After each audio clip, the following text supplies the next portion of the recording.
오늘 광복절입니다. 1945년 8월 15일 날 딱 80년 전이잖아요. 80년 전 오늘 광복이 되었습니다. 보수적으로 잡으면 36년이라 그러고 현실적으로 억압받은 거는 40년이라 그러죠. 나라가 팔려서 종살이를 했습니다. 그때 살았던 우리 조부모님, 할머니, 할아버지 세대들은 말할 수 없이 힘들게 살았고 비참하게 살았다 그러죠. 한국 사람이라면 그런 역사적인 사실을 모르는 사람이 없습니다. 마찬가지로 오늘 로마서 말씀입니다. 로마서의 핵심이 뭐죠? 이제 복음의 핵심이잖아요. 로마서의 핵심이. 그러니까 복음의 핵심이기 때문에 오늘 교회에 처음 나온 사람이 아니고서는 다 알 거라고 생각을 합니다. 로마서의 핵심이 뭐죠? 이신칭이죠. 이신칭의 믿음으로 의롭게 된다. 믿음으로 구원받지 행위로 구원받는 게 아니다. 이런 것을 이제 신앙생활 오래 하신 분들 우리가 다 알고 있습니다. 그런데 그런 정답을 아는 게 신앙은 아니라는 것입니다. 믿음으로 살아야겠구나. 믿음으로 사는 게 이제 신앙이라는 것이죠. 로마서가 1장부터 6장까지가 그런 말하자면 그 정답에 대한 이야기를 하고 있습니다. 그런데 7장부터는 그 정답을 가지고 살아야 되는 얘기를 하고 있어요. 바울이 1장에서 6장까지 기독교가 뭔지, 의가 뭔지, 율법이 뭔지, 죄가 뭔지 아주 상세히 설명을 하고 있습니다. 그러다가 오늘 본문인 7장 14절부터는 갑자기 자기 얘기를 합니다. 그것도 아주 탈탈 털어서 자기 속을 이제 뒤집어 까서 보여주죠. 나는 이런 사람이다 하고 이제 보여주잖아요. 코로나 시국 때 전 세계가 우울한데 우리나라는 축제 분위기였던 때가 있었습니다. 언제일까요? 영화 기생충이 미국 아카데미, 일본 아카데미, 그 아카데미가 미국에만 있는 게 아니고요. 일본에도 있고 영국에도 있고 다 있다 그래요. 그래서 기생충이 미국 아카데미, 일본 아카데미, 영국 아카데미 전 세계 영화제 상을 코로나 시국에 이제 휩쓸었잖아요. 그렇게 이제 기생충이 공전의 히트를 치고서 서방 국가에서는 엄청 이제 한국을 엄청 선망하고 되게 그랬어요. 진짜 좋은 영화다. 이제 극찬을 하는데 일본에서도 물론 그 외국 영화상 부문에서 기생충을 상을 줬습니다. 세계에서 주니까 줬다고 생각해요. 그런데 기생충 보급 이후에 일본 언론인들이 한국에 와서 그 한국에 있는 지하실방이라는 지하실방은 다 찍어갔다고 합니다. 그러면서 기사에 내는 거예요. 뭐라고 내죠? 한국은 아직도 이런 것이 있다. 아직도 이렇게 못 사는 사람들이 한국에는 있구나. 이제 그래요. 그러니까 일본 영화 중에서요. 그 프랑스 칸 영화제에서 황금 종려상을 받은 영화가 있어요. 어느 가족이라고 우리나라에서는 배우 배두나 씨가 이렇게 추천을 했었어요. 근데 모르죠. 우리 그거 모르죠. 그러니까 어떤 가족이 있는데 도둑질을 해서 먹고 사는 가족 얘기예요. 큰 도둑은 아니고 좀도둑이에요. 근데 굉장히 코믹하고 굉장히 휴먼 드라마로 이렇게 해가지고 칸 영화제에서 상을 받았습니다.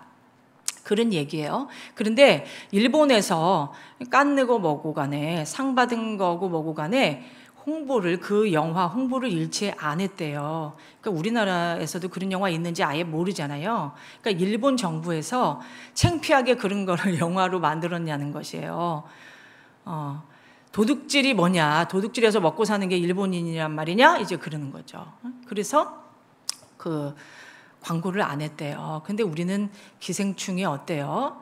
정말 다 보여주잖아요. 그 사람들의 심리. 있을 때는 이렇게 얘기하다가 없을 때는 굉장히 심한 얘기하고 그러잖아요. 집에 그 사람들을. 그러니까 그런 거를 적나라하게 다 보여준단 말이에요. 근데 일본은 안 그래요. 그러니까 문화가 그래요. 일본은 문화가 은폐 문화예요. 그러니까 그 사람들은 잘못을 인정하고 사과하느니 차라리 어떻게 해요? 차라리 활복해요. 차라리 활복하고 죽고 말지 그거 인정하고 사과 안 해요. 그 나라의 민족성이에요. 그게. 그래서 제 생각에는 그냥 제 생각이에요.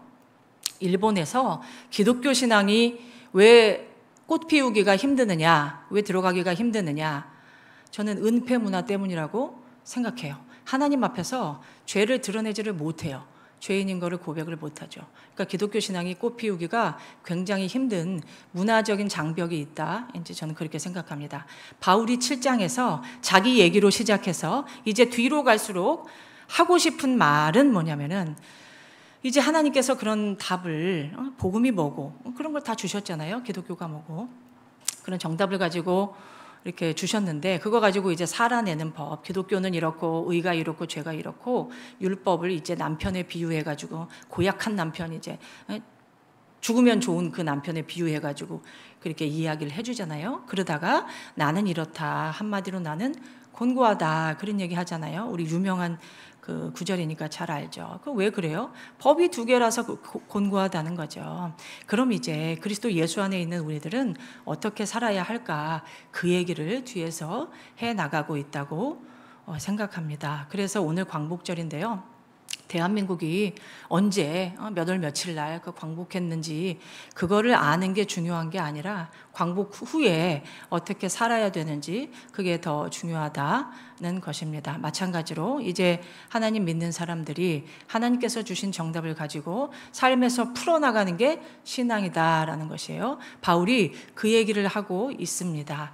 관련된 우화가 있는데요. 스크루테이프 편지 청소년들도 많이 읽었을 텐데 거기서 이제 크리스천이 그 길 가다가 그 종이 한 조각을 뭐 이렇게 줍잖아요. 크리스천을 거기서는 사탄이가 뭐라 그래요? 환자라고 부르잖아요. 환자라고 불러요. 크리스천을. 이제 길 가다가 이제 뭐 하나를 주었는데 이제 그걸 주어가지고 감격을 해요. 아, 오늘 내가 진리 한 조각을 주었어. 그래요. 이 크리스천이. 그러니까 조카 워무드가 걱정을 하는 거예요. 삼촌이 이제 큰일 났어요. 어떻게 해요? 환자가 진리 한 조각을 지금 가다가 주었어요. 그래요. 그러니까 스크루테이프가 그러잖아요. 걱정 말거라, 워무드. 환자는 분명히 저걸로 교리를 만들 거야. 이제 그래요. 하나님 믿는 사람들이 진리를 받고 나서 잘하는 게 이제 그런 거 만드는 거, 정답 만드는 거, 그런 거를 잘해요. 공식을 만들어요.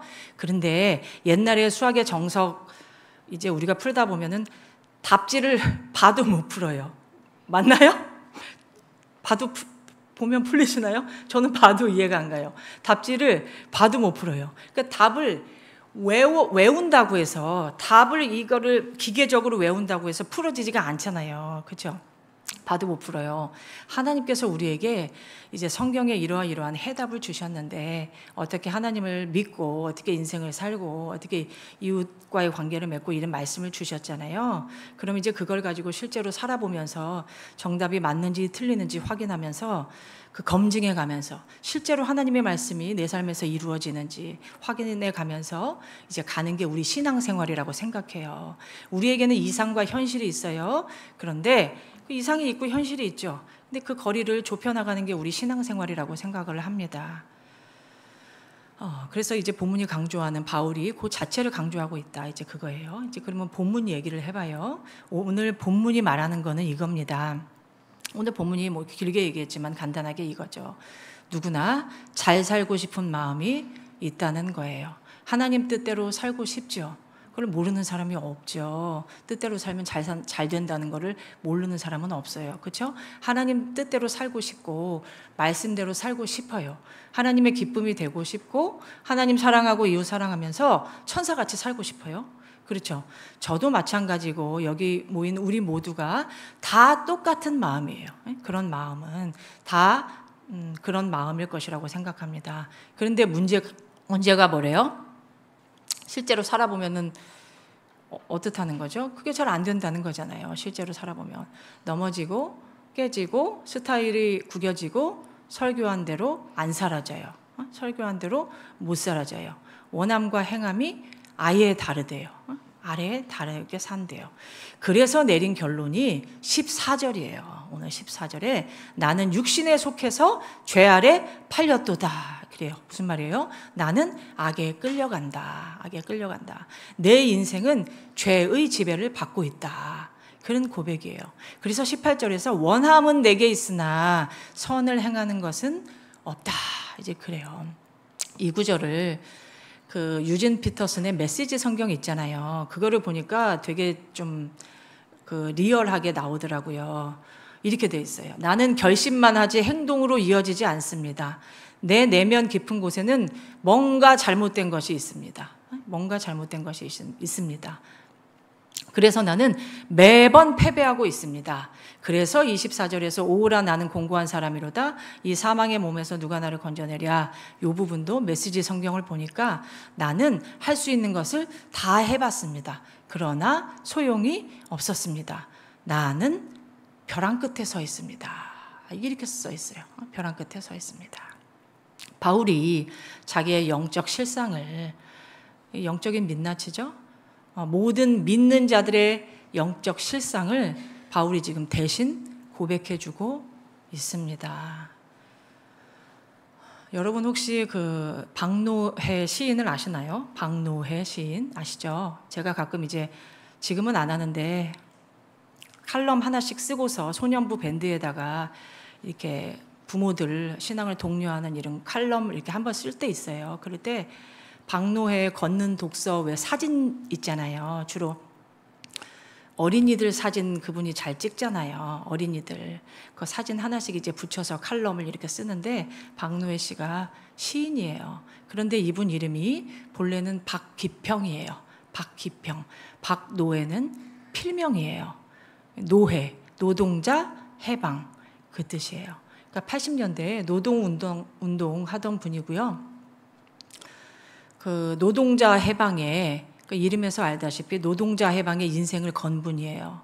산호맹이라고 네이버 치면 다 나와요. 산호맹이라고 사회주의 노동연맹에서 활동하다가 50 때 무기징역 받고 옥살이를 했습니다. 그러다가 감형받고 하다가 이분이 천주교 신자였어요. 어머니가 독실한 천주교 신자여가지고.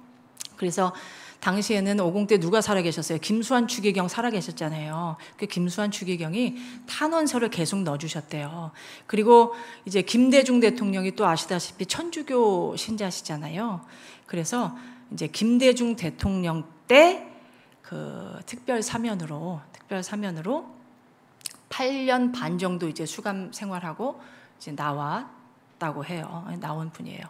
설린상고 다니면서 낮에는 일하고 야간에 학교 다니면서 금속 노동, 물류 노동, 운송 노동, 섬유 노동, 그러니까 우리나라에 존재하는 노동이랑 노동은 안 해본 노동이 없대요.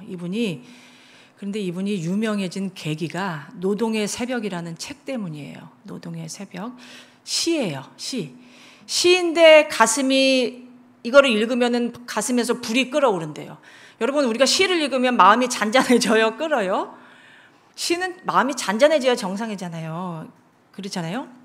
근데 이분 그 노동의 새벽 이 시는요. 그 읽으면 가슴에서 불이 막 솟구친대요. 불이 끓어오른대요. 그래서 5공화국 때니까 82년도인가 3년도인가 하여튼 그때니까 저기 금서로 지정을 해가지고 못 보게 했대요. 못 보게 했는데도 100만 부 팔렸대요. 100만 부 팔려가지고 그걸로 이제 유명해진 것이에요. 이후에 이분이 이제 감옥에서 사람만이 희망이다 이거를 썼어요. 이것도 시집이에요. 이것도 감옥에서 썼어요. 이거는 제가 읽었는데요. 설교하려고 읽었어요. 읽었는데 김수환 추기경이 살아생전에 박노해 시인하고 이제 친분이 있어서 요 사람만이 희망이다의 추천사를 길게 써주셨어요. 근데 이분이 나중에 노동운동 하는 사람들 쪽에서 박노해 시인을 변절자다 하고 막 왕따시키고 그랬는가 봐요. 왜냐면은 사회주의를 버렸을 거 아니에요. 사회주의를 버려서 이거 변절자다 하고 이제 그랬는가 봐요. 그거를 이제 김수환 추기경이 대신 해명해 준 거예요. 대신 해명해 주기를 불의한 권력을 향해 몸바쳐 투쟁하는 삶에 치열했던 혁명가이기도 했던 그 박노해가 이제 새로운 모습으로 우리 곁에 다가옵니다. 단지 외부의 적을 향해서 목소리를 높이는 사상과 투쟁에서 나아가 삶의 안쪽에서 자기 자신과도 치열하게 투쟁하는 삶이 진정한 혁명적 삶이라는 것을 깊이 깨우친 사람으로 사는 동안 알게 모르게 너무 많은 죄를 지었다고 고백하는 겸손한 한 사람으로 다가옵니다. 이렇게 김수환 추기경이 추천사를 써 주셨더라고요. 제가 소년부에서 설교할 때, 야곱 설교할 때 그런 얘기를 했었어요. 하나님이 왜 좋으냐?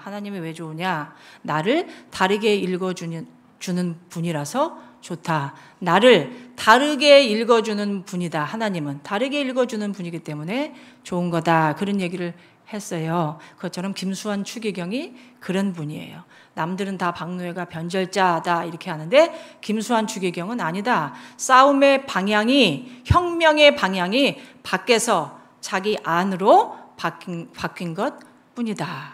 그러면서 이렇게 다르게 읽어주셨더라고요. 아무튼 그래서 그 박노해 이분이 인생의 목적이 노동자 해방이었는데요. 그게 전복된 계기가 책에 나와요.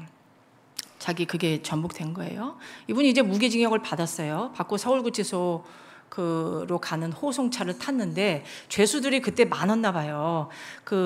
왜 그렇게 많은지 남자들 호송하는 차가 10,000원이었대요. 꽉 차가지고 탈 데가 없어가지고 이분이 여자 재소자들 차에 타게 됐대요. 그래서 차가 이렇게 움직이는데 밖에서 박노해 한 거예요. 노동자 해방의 전사 막 이렇게 해서 밖에 사람들이 모여서 박노해 이렇게 외치는 소리가 들리는 거예요. 그러니까 옆에 앉은 이 아줌마가, 같이 앉은 아줌마가 선생님이 박노해 씨냐고 이렇게 말을 시키더래요. 그러니까 저도 선생님 얘기 많이 들었어요. 저는 교통사고를 냈는데 합의금이 없어서 들어오게 됐어요. 이제 그런 아주머니를 만난 거예요. 그러면 자기 얘기를 하더래요. 그러면서 뭐 하나 물어봐도 되냐고 이제 질문을 하더랍니다. 이렇게 물어본 거예요. 선생님, 제 마음속에 꼭 품어온 묻고 싶은 말이 있습니다. 사회주의가 정말 우리가 바라는 그런 좋은 세상인가요? 그렇게 평등하고 경쟁 없이 편한 사회에서 누가 열심히 일하려고 하겠습니까? 그렇게 정의롭고 도덕적인 사회에서 사람이 뭔 재미로 살겠습니까? 무슨 재미로 살겠습니까?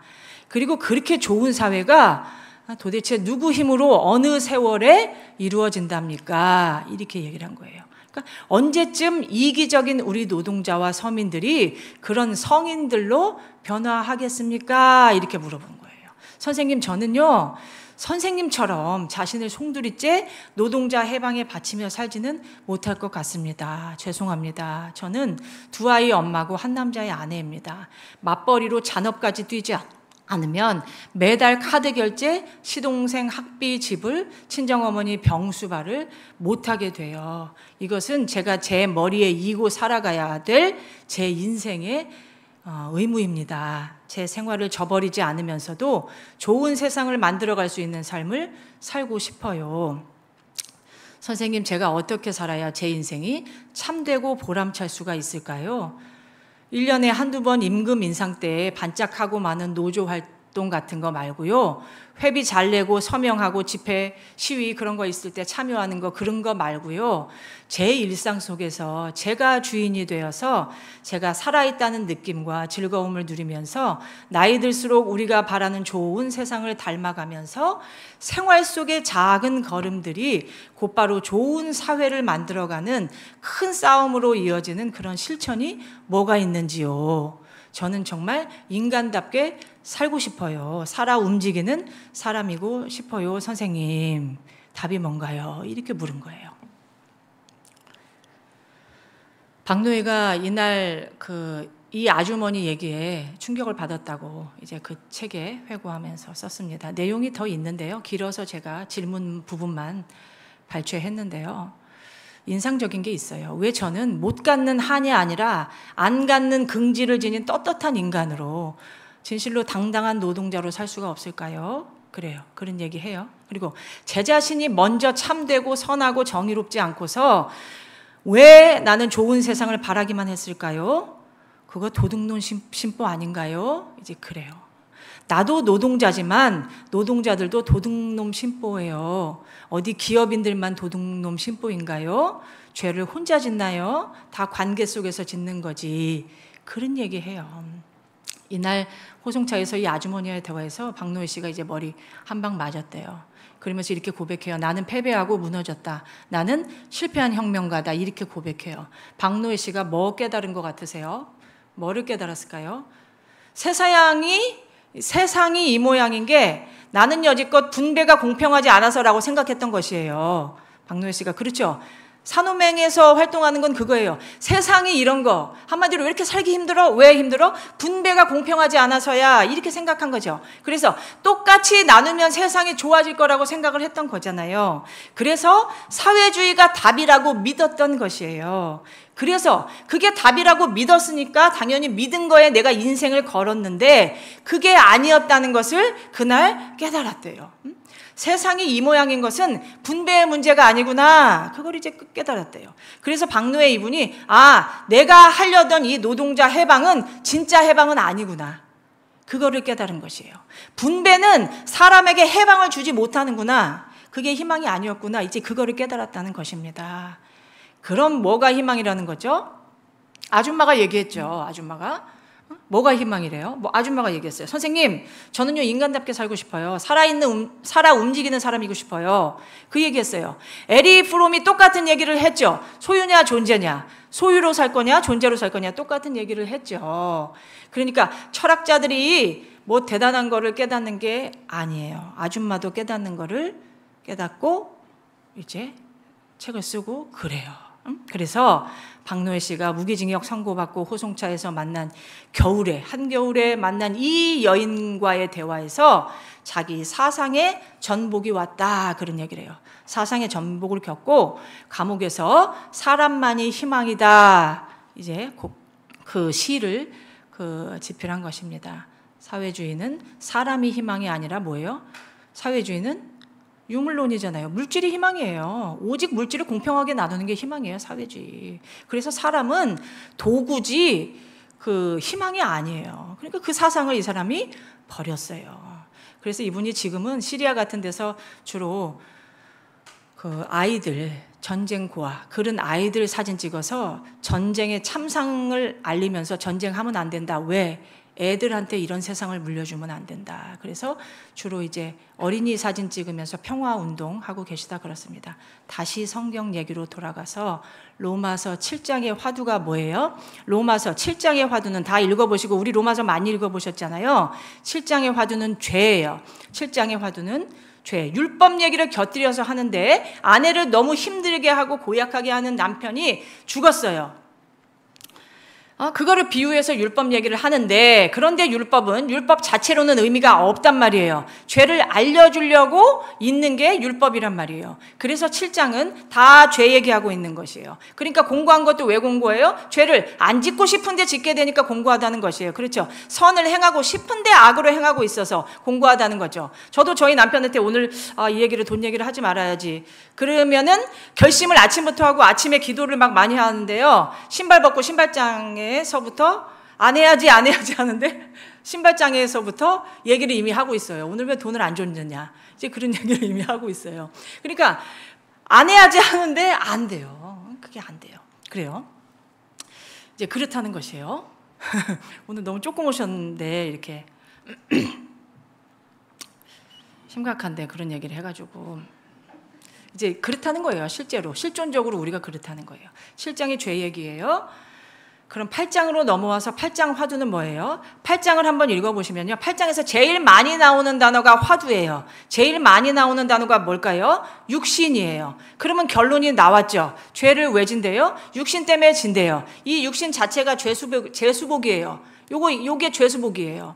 이거 벗기 전에는 우리가 결코 죄에서 자유로울 수가 없죠. 그래서 죄는 사람이 죽어야 끝나는 것이에요. 그래서 우리가 나중에 구원의 서정 보면 영화 단계가 나오잖아요. 우리 구원의 서정 9가지 단계 있다 그러잖아요. 그거에서 꼭 거쳐야 되는 게 육신의 죽음 다음에 영화가 있는 거예요. 죽어야 영화를 볼 수 있어요. 그러니까 육신을 가진 사람이라면 누구나 그런 인생인데 그런 인생이에요. 그런데 8장 1절에서 그리스도 예수 안에 있는 자에게 결코 정죄함이 없대요. 왜? 생명의 성령의 법이 죄와 사망의 법에서 너를 해방을 했대요. 그러면서 한번 쭉 보세요. 8장을. 육신의 생각, 육신을 따르는 자, 육신의 일, 육신에 있는 자, 육신을 한번 8장에서 보면서 한번 세보세요. 몇 번을 썼을까요? 엄청 많이 썼어요. 여기 다 헬라어 사르코스를 썼는데요. 한글로는 우리가 신약성경에서 육체로 번역을 해도요. 헬라어로는 2개예요. 달라요. 좋은 의미로 육신을 쓸 때는 소마를 써요. 나쁜 의미로 쓸 때는 다 사르코스를 써요. 우리가 너희 몸을 거룩한 그 예배 산제물로 드리라. 그것이 영적 예배다. 그 말씀 있죠. 그럴 때는 소마를 써요. 너의 몸을 의의 병기로 드려라. 그럴 때는 소마를 써요. 좋은 얘기할 때는 소마를 써요. 근데 안 좋은 얘기할 때는 다 사르코스를 써요. 이거는 간단해요. 사르코스, 육신 이퀄 죄예요. 그냥 육신 이퀄 죄. 그래요.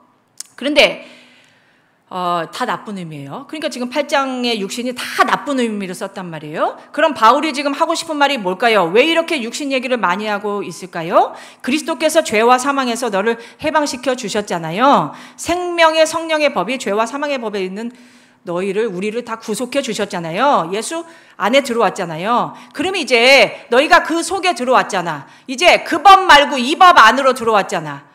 예수 안에 있는 그 법으로 들어왔잖아. 근데 바울이 그리스도 안에 그리스도, 그리스도와 함께 쉰 그리스도 이 단어를요 바울 서신 전체에서요 엄청 많이 써서 바울의 이 그리스도와의 연합, 그리스도, 쉰 그리스도, 그리스도와 함께, 그리스도와 안에 이게요 600페이지가 넘는 논문이 있어요. 그 논문이 책으로 나온 게 있어요. 바울에게 있어서 그리스도 안에는 굉장히 중요한 단어란 말이에요. 그리스도와 그리스도인 예수님과 예수님 믿는 사람들을 이게 묶는 게 굉장히 심오한 의미가 있단 말이에요.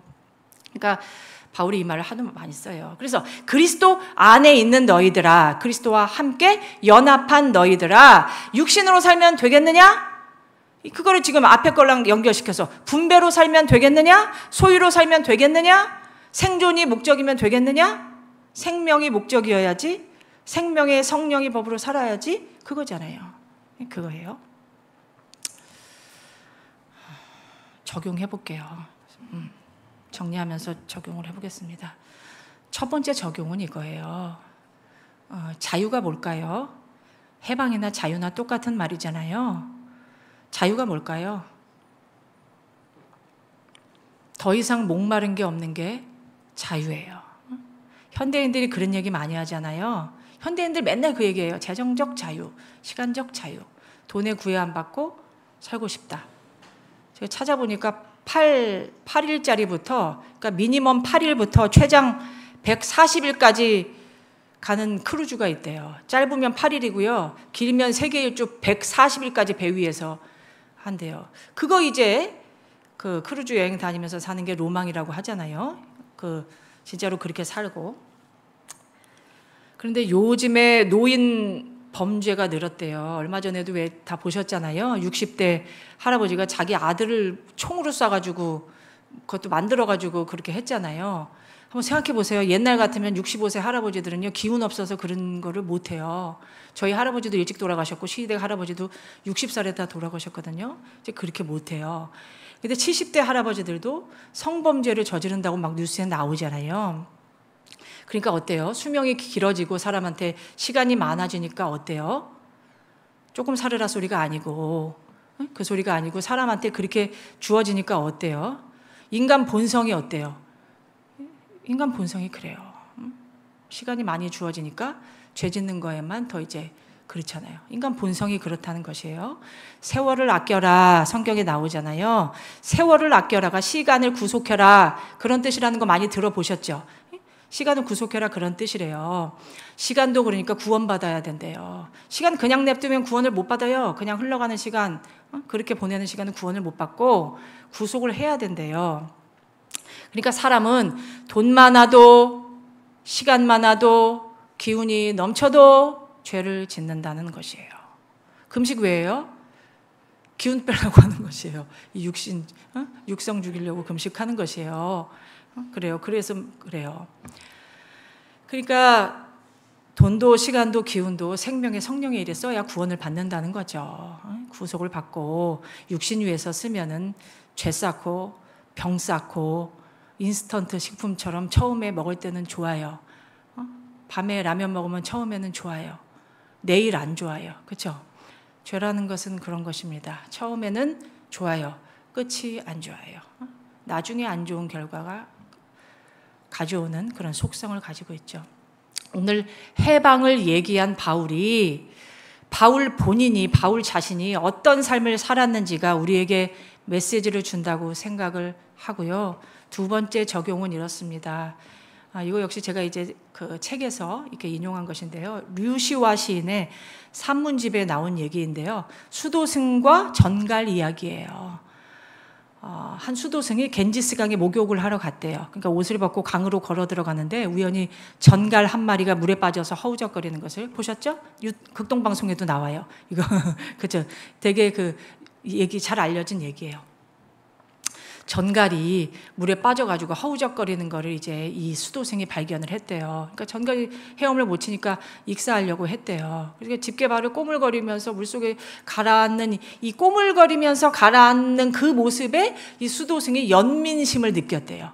연민심을 느껴가지고 그래서 집에서 집어가지고 손바닥 위에 올려 놓았대요. 그리고 이제 바깥에다가 땅에다가 놔주려고 이제 걸어가는데 걸어가는 중에 수도승의 손바닥을 당연히 쐈대요. 그러니까 이 수도승도 본능적으로 이렇게 떼어냈겠죠. 손에서 이렇게 떼어내니까 전갈이 다시 빠졌겠죠. 그런데 물속에서 버둥대는 전갈을 보고 또다시 연민심이 일어나서 다시 손바닥 위에 올려놨대요. 그리고 몇 걸음 가갔는데 어때요? 몇 걸음 갔는데 얘가 또 쐈대요. 수도승을 또 쐈대요. 그래가지고 이번에는 독이 팔을 타고 올라가가지고 이제 두통이 왔대요. 머리가 어지러웠대요. 그래서 이제 손을 흔드니까 또 빠졌겠죠. 그런데 이번에도 수도승은 포기하지 않고 다시 개를 이제 올려서 구조해 줬대요. 그러니까 그때 강둑에서 지켜보던 남자가 소리를 질렀대요. 전갈을 내려놓아요. 그렇지 않으면 계속 독침에 계속 쏘일 거예요. 전갈은 전갈 운명에 맡겨놔요. 이렇게 얘기를 했대요. 독충에게 자비를 베푸는 거는 의미가 없어요. 이렇게 얘기를 했대요.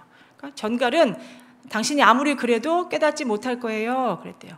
그런데도 수도승은 충고를 안 듣고 계속 전갈을 손바닥에 올려놓고 물가를 향했대요. 뚝에 도착하기 직전에 전갈이 3번째로 또 침을 이렇게 박아가지고 통증이 이제는 뭐 폐와 심장까지 번지는 것 그걸 이제 느꼈대요. 그런데 수도승은 비틀거리면서 물속에 넘어지면서도 개를 손바닥 안에 전갈을 마침내 이제 뚝에다가 이제 내려줬대요. 그래서 지켜보는 남자가 황급히 달려와 보니까 그 전갈은 이제 뒤도 돌아보지 않고 재빨리 사라지더래요.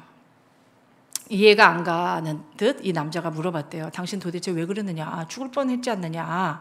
그런 거예요. 그러니까 수도승이 이랬대요. 전갈이 아기를 가지고 나를 찌른 게 아니라 전갈 본성이 그렇다는 거예요.